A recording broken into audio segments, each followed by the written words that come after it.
क्या है? एक समान वैद्युत क्षेत्र है।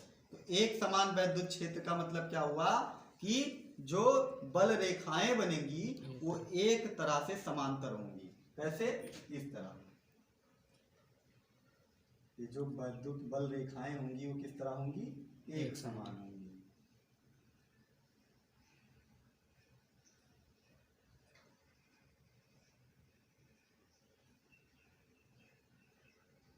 ये वैद्युत बल रेखाएं हैं, ठीक है, जिसकी दिशा किधर है? उधर है, ठीक है, उस डायरेक्शन में जा रही है जिस डायरेक्शन में नोक है।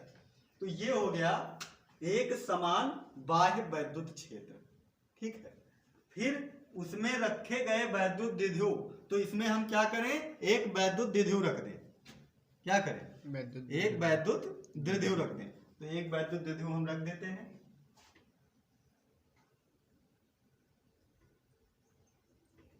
एक वैद्युत द्विध्रुव है और वैद्युत द्विध्रुव की दूरी क्या होती है? अल्प होती है।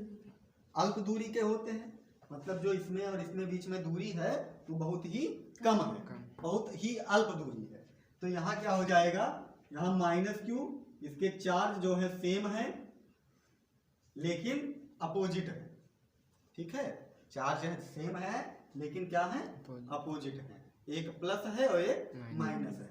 ये वैद्युत द्विध्रुव है जिसके बीच की दूरी जो है हम मान ले रहे हैं कि 2l है। क्या है? 2l है। अल्प दूरी पर है और इनके बीच की दूरी क्या है? 2l। इतना पता चला। अब एक बात देखो, अगर ये प्लस में है, ये प्लस में है ये, और इसकी दिशा क्या है? इधर है, तो ये इधर जाने का प्रयास करेगा, बताओ। और ये इसकी दिशा माइनस है, तभी तो ये इधर जा रहा है, बल रेखाएं इधर जा रही हैं, तो ये माइनस इधर जाने का प्रयास करेगा। बताओ, ये देखो, ये जो है ये इधर जाने का प्रयास करेगा और ये क्या करेगा? ये इधर जाने का प्रयास करेगा दोनों। ये उधर जाने का प्रयास करेगा, ये इधर जाने का प्रयास करेगा। तो क्या होगा? अगर आप ही बताओ, अगर ऐसे हम कर लें, ऐसे मान लो वैद्युत द्विध्रुव आघूर्ण है और इधर एक रस्सी बांध लें, एक इधर रस्सी बांध लें, और ये इधर जाने का प्रयास करता है, ये इधर जाने का प्रयास करता है। अगर दोनों तरफ से कोई खींच रहा है तो ये ऐसे नहीं हो जाएगा, घूम नहीं जाएगा। तो फिर आगे क्या है हेडिंग में कि वैद्युत द्विध्रुव पर लगने वाले बल युग्म का आघूर्ण। अब जो बल युग्म क्यों कहा गया? क्योंकि यहाँ दो बल लग रहे हैं। देखो, एक फोर्स इधर लग रहा है और एक फोर्स इधर लग रहा है, दो बल लग रहे हैं, ठीक है। दो बल लग रहे हैं, एक फोर्स इधर लग रहा है और एक फोर्स उधर लग रहा है, तो इसका मतलब दो बल है। तो युग्म, युग्म मतलब जोड़ा, और जोड़ा मतलब क्या होता है? बल। सॉरी, जोड़ा मतलब क्या होता है कि दो चीजें हो, ठीक है, युग्म हो। तो इसीलिए इसको कहा गया बल युग्म, मतलब दो बल यहाँ कार्य कर रहे हैं। उसका आघूर्ण मतलब वो जो घूमा है, आघूर्ण हुआ है, उसका आघूर्ण हमें निकालना है, ठीक है। तो इतना समझ में आ गया होगा कि एक समान वैद्युत क्षेत्र है, उसमें एक वैद्युत द्विध्रुव रखा हुआ है जिसकी जो है दूरी जो है 2l है, अल्प दूरी। एक -q है, एक +q है, आवेश समान है लेकिन इसकी दिशा विपरीत विपरीत है। तो इस पे एक फोर्स इधर लगेगा, एक फोर्स उधर लगेगा। ये समझ में आया? अब देखो, इसके सीध में लेके जाएं तो ये क्या होगा? ये थीटा कोण बना रहा है, थीटा एंगल बना रहा है।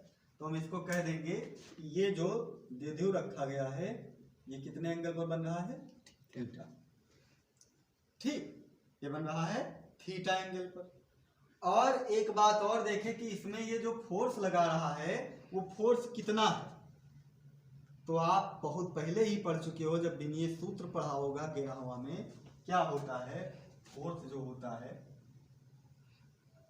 F बराबर QE, ये पढ़ा, ये फार्मूला पढ़ा होगा, ठीक है, फार्मूला पढ़ा होगा, ये भी पढ़ा होगा, ये नहीं पढ़ा होगा तो ये पढ़ा होगा, F/Q पढ़ा है। तो यहाँ से निकल आता है F बराबर QE। तो जो है यहाँ बल क्या निकल आया? QE।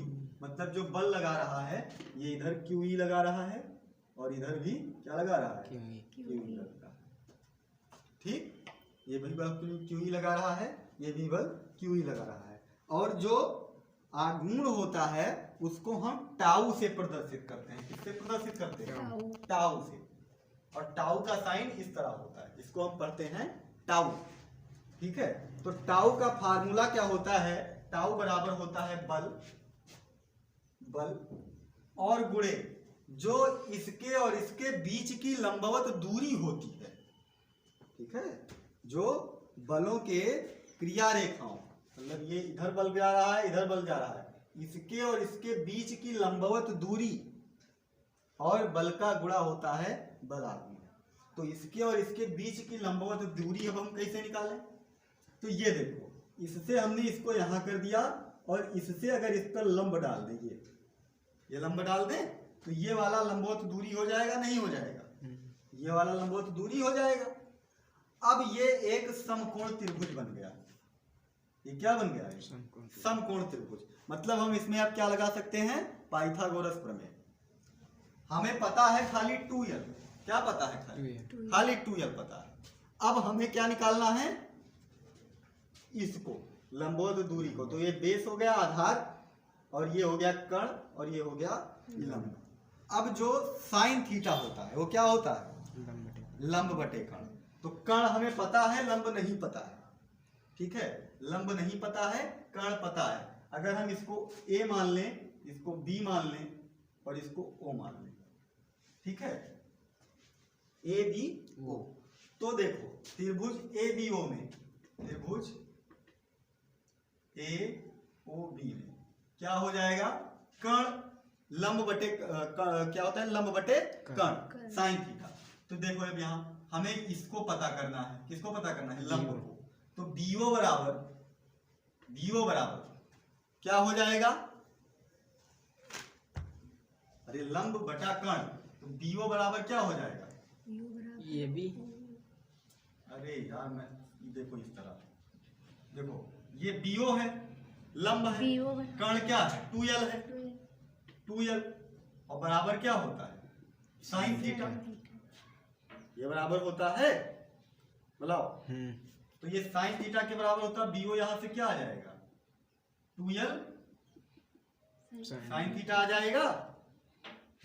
2l साइन थीटा आ जाएगा। यही बात कर रहे थे कि अब जो है BO क्या आ जाएगा? 2l sine theta. यही कह रहे थे, तुम लोग इतने जो है मैथ के स्टूडेंट को मल्टीप्लाई नहीं कर पा रहे हो। पता चला कि आप पाइथागोरस प्रमेय निकाले। तो ये BO बराबर हो जाएगा 2l साइन थीटा।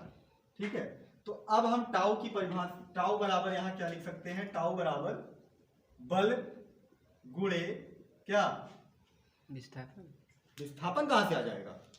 बल गुणे, अभी बताए हैं, बल गुणे बल क्रिया रेखाओं के बीच की लंबवत दूरी। बल क्रिया रेखाओं के बीच की लंबवत दूरी। यही तो अभी से चिल्ला रहे हैं इतनी देर से। बल क्रिया रेखाओं के बीच की लंबवत दूरी BO है, तभी तो हमने BO निकाला है। नहीं तो हमें BO निकालने की जरूरत थी? BO तभी तो निकाला है, ये BO निकाला है। अब देखो, तो टाउ बराबर हम यहां से लिख सकते हैं, बल कितना लग रहा है इसमें? बल QE बल लग रहा है QE। और बल क्रिया रेखाओं के बीच की लंबवत दूरी क्या है? 2l sine theta. यही तो है, 2l साइन थीटा। अब ये बताओ हमें P बराबर क्या होता है? अभी तक जो हम करते हैं डेरिवेशन में, 2QL। ठीक है, P बराबर क्या होता है? 2QL। P बराबर होता है 2QL। अब देखो टाउ को हम लिख सकते हैं, देखो 2QL लिखा हुआ है, तो 2QL इसको और E साइन थीटा ये लिख सकते हैं। तो टाउ बराबर क्या हो जाएगा? 2QL मतलब PE साइन थीटा। ठीक है, तो टाउ बराबर क्या हो जाएगा? यहां से निकल के आ जाएगा PE साइन थीटा।